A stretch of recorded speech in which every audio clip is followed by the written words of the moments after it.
Welcome back, everyone, to another episode of the Late Talks. Today, I am the only host. Brian's doing some family stuff. Ty is probably working or off right now. Probably off. But I am your host for tonight, Alex, on this News Wednesday update. Although we are sorry that we haven't done it last week. Things were a lot busy and we couldn't do it. But even though it's just me, I gotta give at least our subscribers that we have the show that they want. So with that being ado, welcome back to the Late Talks. If you haven't already, like, share, subscribe, tell a friend, and enjoy the show. So with today's first topic is going to be the Iran Strait of Hormuz blockade.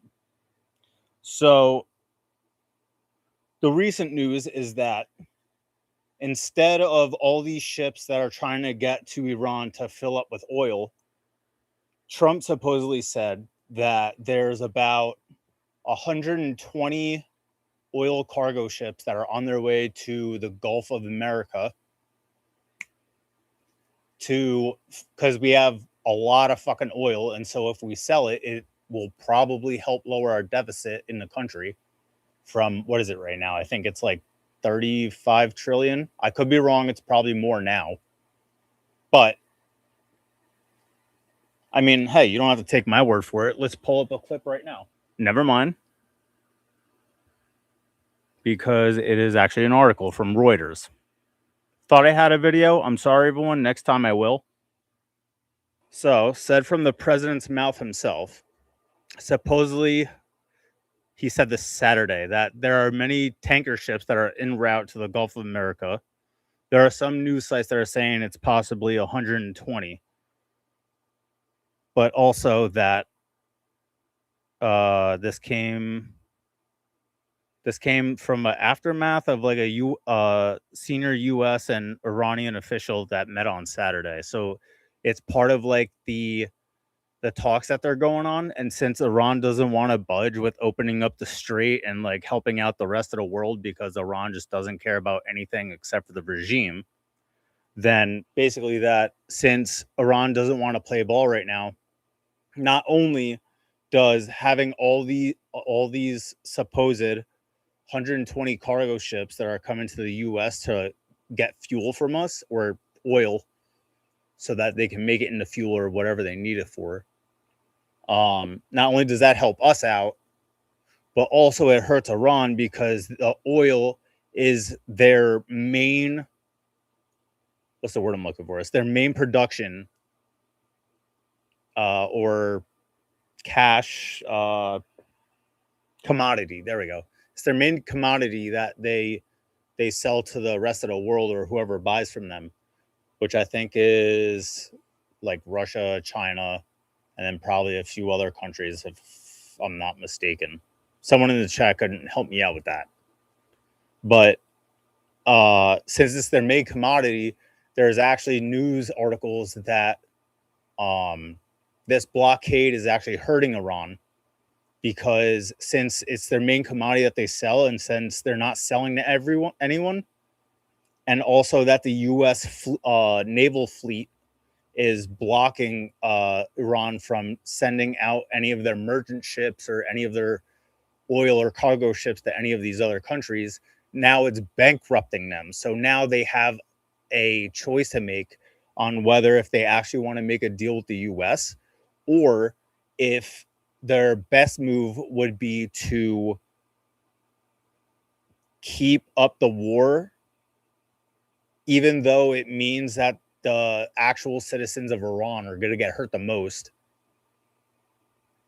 And honestly, at that point, I mean, since they are the leaders of terrorism, because Iran's the number one funder of it, you would assume that they would, I guess, in an old time way of saying going down with the ship, like the ship, like Iran's gonna go one way or another.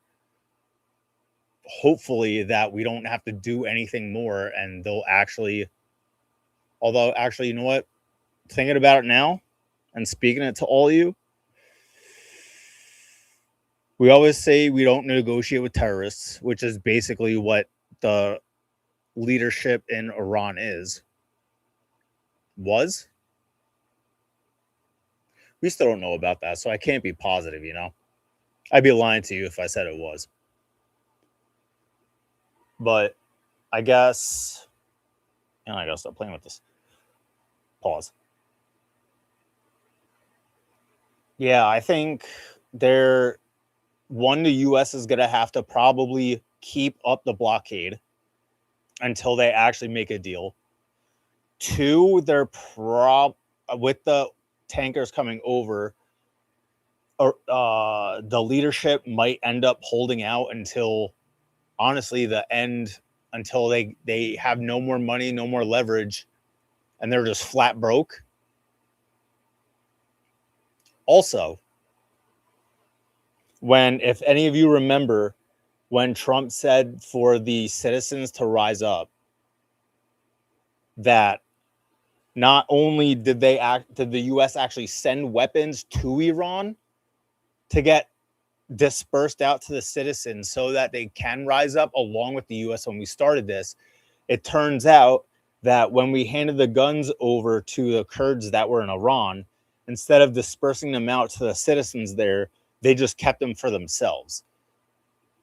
Which in the past, the US has fucked them over, which I'm not disputing because, I mean, in recent days, let's face it, everyone, with all the stuff coming out in the news and the social media era, I mean, everything's out in the open. So if you just even are curious about something, I mean, even with AI, you could find the real truth online.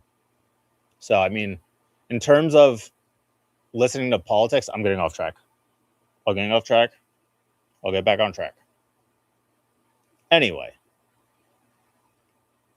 I think that they have to keep up the pressure they have.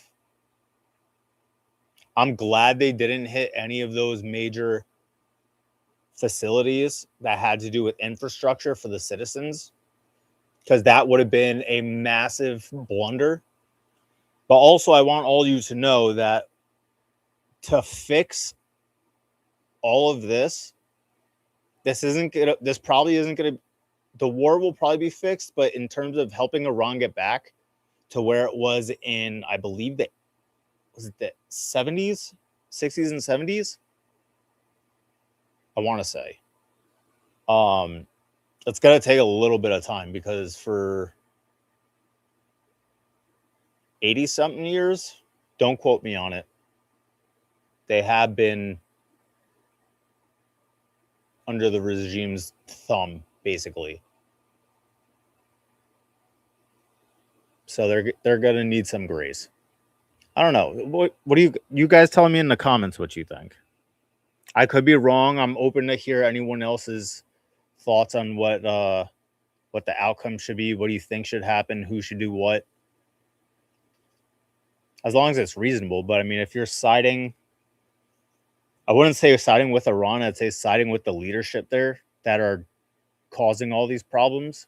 Which, by the way, it has been noted today that Marco Rubio has made some kind of deal or agreement with the president of Lebanon.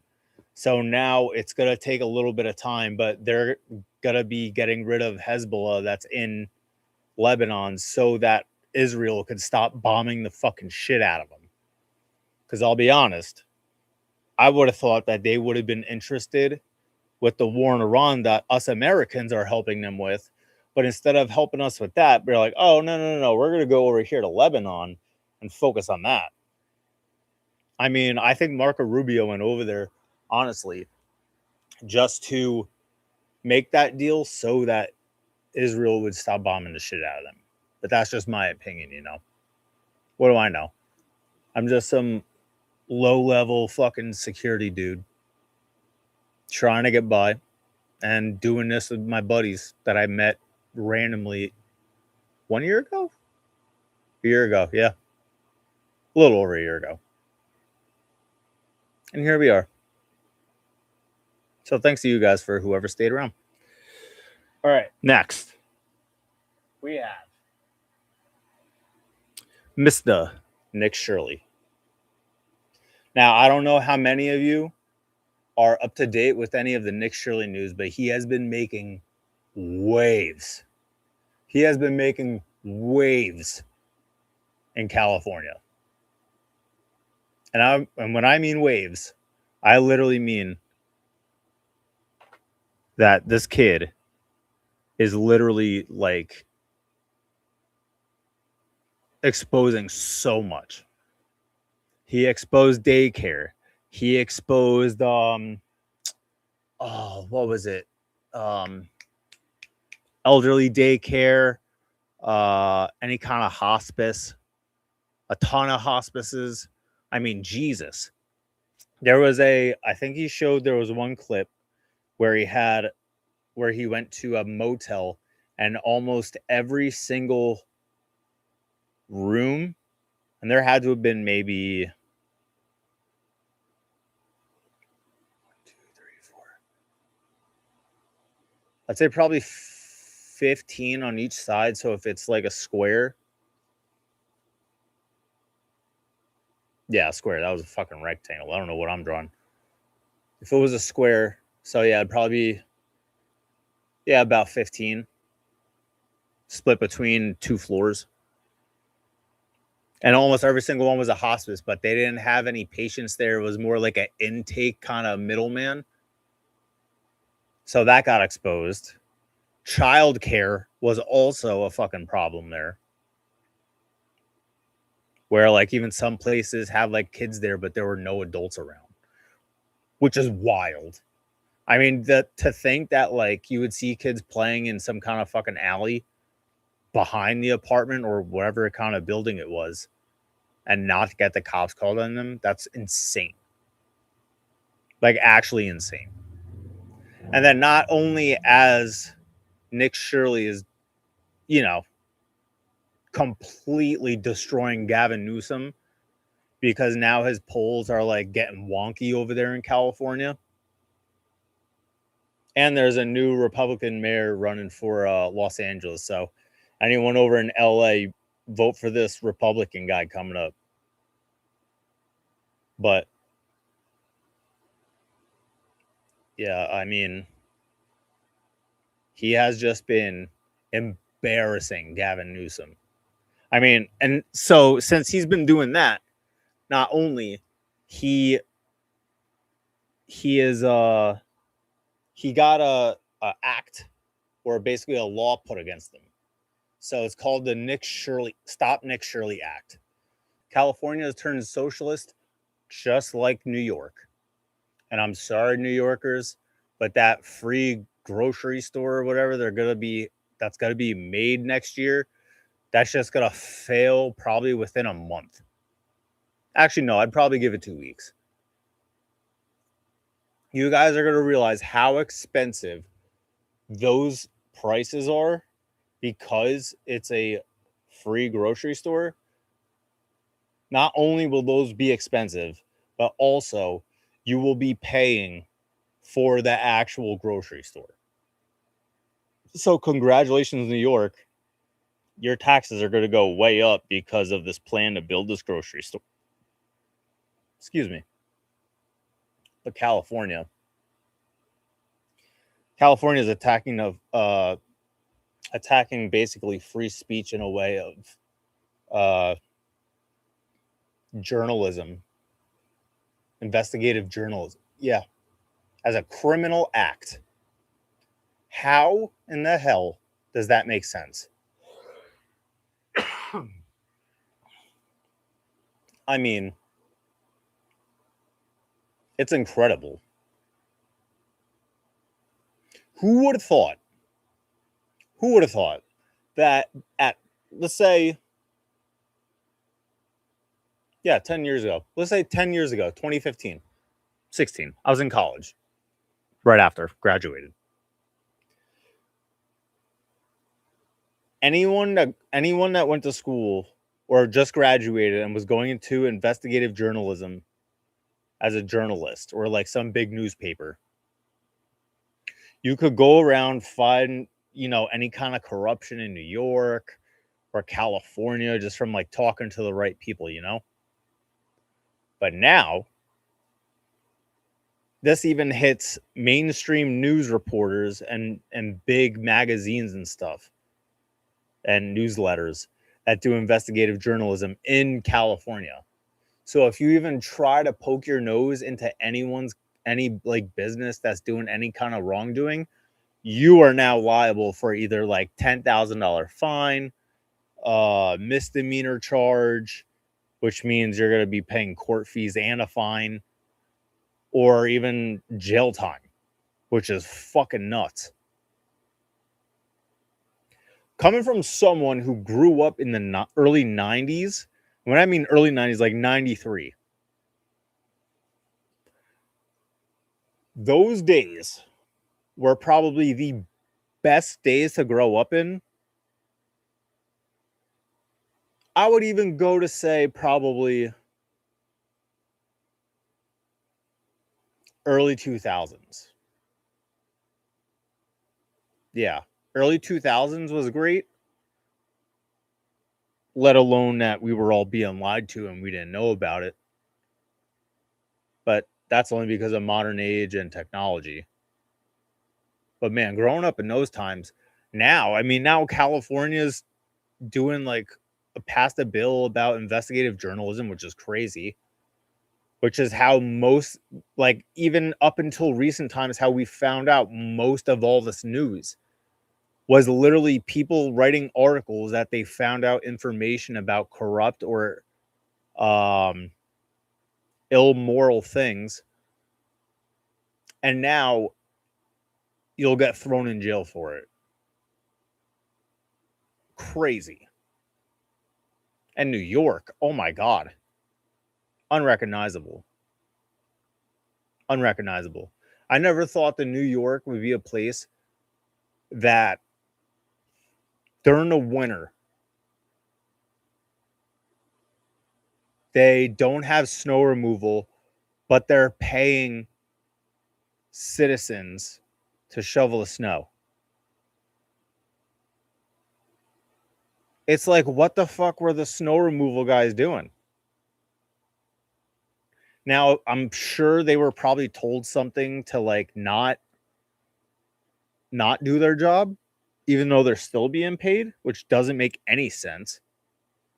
So basically, if you think about it, these guys in these huge snow removal trucks are just sitting in the warehouse, hanging out with the other guys on the job, getting paid while Mamdani's paying the citizens to shovel the snow outside, when they're paying the taxes for the city to do it. So the city is basically double dipping the taxpayers, which is basically what it is. So it's like, oh, we'll give you free snow removal, but we'll also pay you guys to shovel the snow. But what you don't know is your taxes are going to be twice as much from that. Smart move, everyone. New York. Kudos to you. Kudos. I don't get it. Also, the fact that like they're gaslighting everyone. Jesus, I'm really sinking in this couch. Everyone, if you want us to get a new couch, we need to get those subs up. I'm sorry, but like, yeah. This wasn't a brand new couch when I got it, but like this thing definitely got some wear on it. So if you help us get some subs, it'll mean a lot. Back to the show. So, Stop Nick Shirley Act, that's not looking good.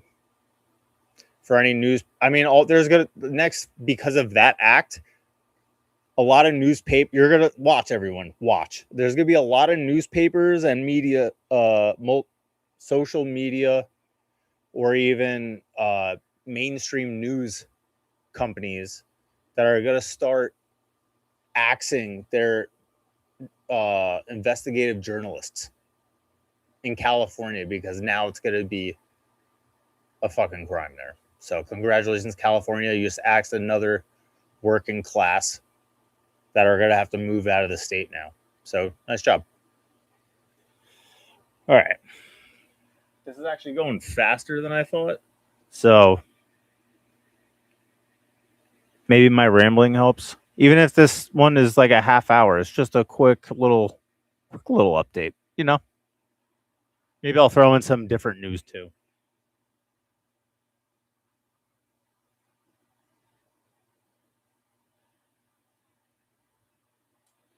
All right. Now, well, for all you gamers out there, whether you're on console, whether you're on PC, or even a gaming laptop, you need to tune into this shit, what I'm about to spill right now. Because this involves all gamers alike that love gaming, whether that's Genshin Impact, whether that's going old school like Crash Bash Bandicoot, Mario Party. Well, if you play that on PC, obviously. The RAM war, the RAM chips for the PCs and computers, shit has been diabolical. Now, some of you guys are wondering why those RAM chips have been costing so much money. Well, I have the answer for you right here. Ready for this? OpenAI memory chips deal caused a price spike without buying shit. So, this is what you need to know.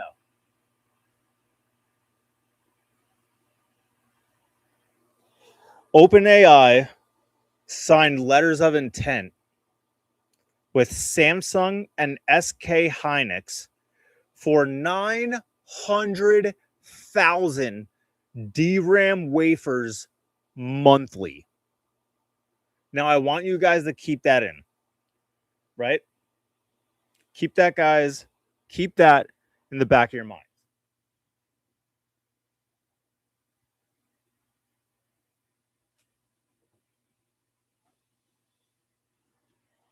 Since the contract for the DRAM prices jumped 171 fucking %. And retail DDRS kits doubled in price based purely on the anticipation of demand. So because of all those DRAMs and the RAM chips that all you guys like updating your computers with to get the better graphics, playing, frames per second, the most crisp a picture and gameplay that you have ever played. Every time they update those chips, right? These motherfuckers in OpenAI were demanding 900,000 of these things a month. So obviously, with the more price of demand, the higher they're going to fucking boost the price so they can make more money, right? Well, that's all because of the AI shit. So because of the fact that this motherfucker in OpenAI, or I should say the company, is asking for 900,000 a month, which is literally 40%, almost half of the global supply. They basically sent a letter just telling a company like, hey, by the way, we're going to be doing a contract with you guys and we want 900,000 of these a month. And since they had to make so much, they upped the price. And that's what caused all you guys to be like, why are these DRAM chips cost fucking $5,000 or $6,000 or $8,000? Well, you could thank OpenAI for that shit. It's crazy. It's absolutely crazy. I never would have thought that like these companies had that much of a gall to almost wow, that was a word salad, to almost hog half the global's fucking supply of the chips. So gamers unite.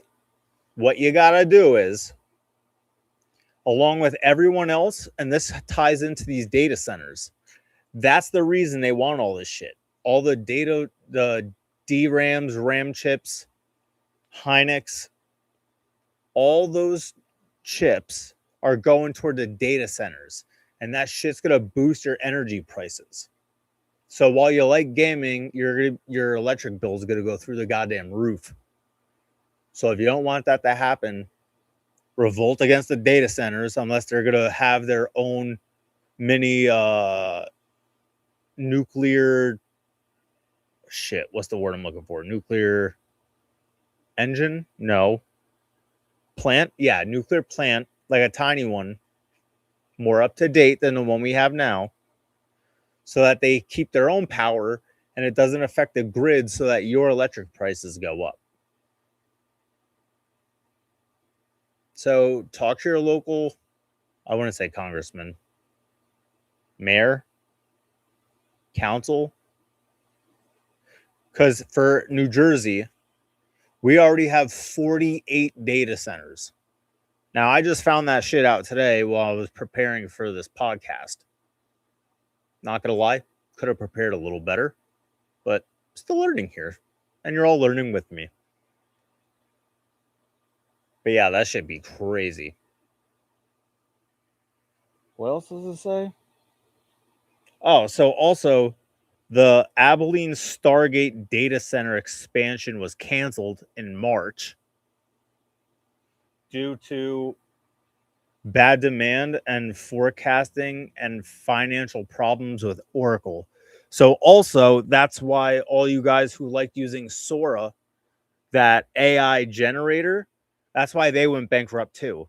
Because, fun fact, the data center causes so much electricity that that section of the company, Sora, went fucking bankrupt because the demand for all the open people using the Sora AI caused such a high energy bill that the company was like, okay, we're not doing fucking Sora anymore. That's insane. And then also Google released TurboQuaint on March 24th, a compression algorithm that cuts AI memory requirements by 6 times, which helps stabilize prices.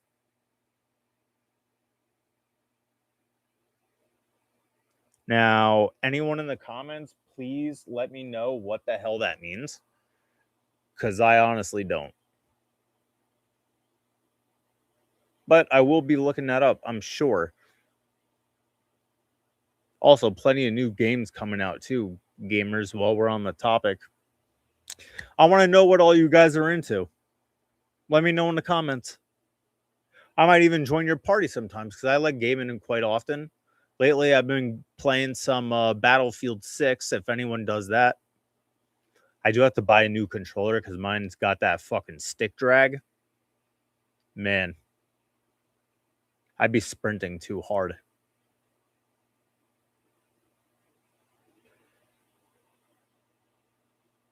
Well, though it may be short, it was fun.